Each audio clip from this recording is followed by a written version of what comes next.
parce que vous ouvrez le livre en rappelant « J'écris ces lignes à un moment particulier de ma vie. Les États-Unis viennent de me sanctionner. Depuis le 9 juillet 2025, le département du Trésor m'a inscrite sur la liste des ressortissants spécialement désignés, ce qui interdit à tout citoyen ou toute entreprise états-unienne d'avoir le moindre lien financier avec moi. Je deviens ainsi la première responsable des Nations Unies à être sous le coup d'une telle mesure.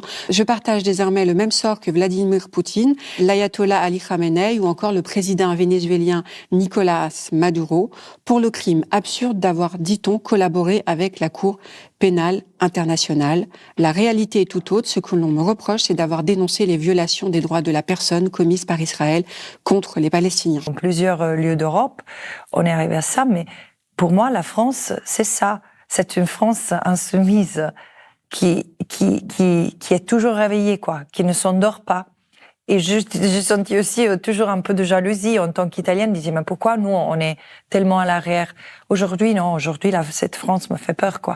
Parce que je sens la peur qui contraigne les intentions. Je sens le malheur des gens. Je sens les gens, ordinairement, sont dégoûtés par ce qui se passe en Palestine, n'arrivent pas à le dire, n'arrivent pas à se battre. Et comme ils se battent pas pour la Palestine, ils se battent pas pour leurs mêmes droits. Ça me fait peur, quoi. En Israël, vous voyez, il y a des gens qui se sont atterris par l'idée que Israël puisse disparaître. Mais Israël ne va pas disparaître. Aussi, les blessures qu'Israël a provoquées sont écrites dans l'histoire.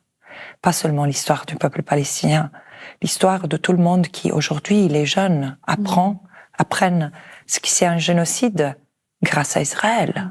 Ça a toujours fait partie de notre histoire, mais le génocide des Palestiniens nous fait comprendre, dévoile le système qui rend possible des génocides. Parce que combien de génocides on a commis envers les peuples colonisés?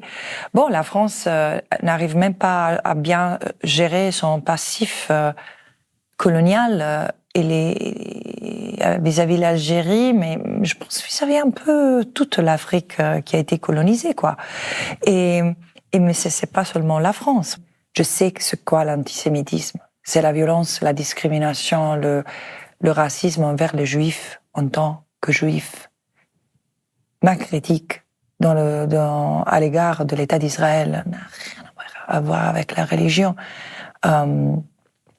Israël pourrait se professer un État chrétien, musulman, laïque. Ça changerait rien. C'est un État d'apartheid.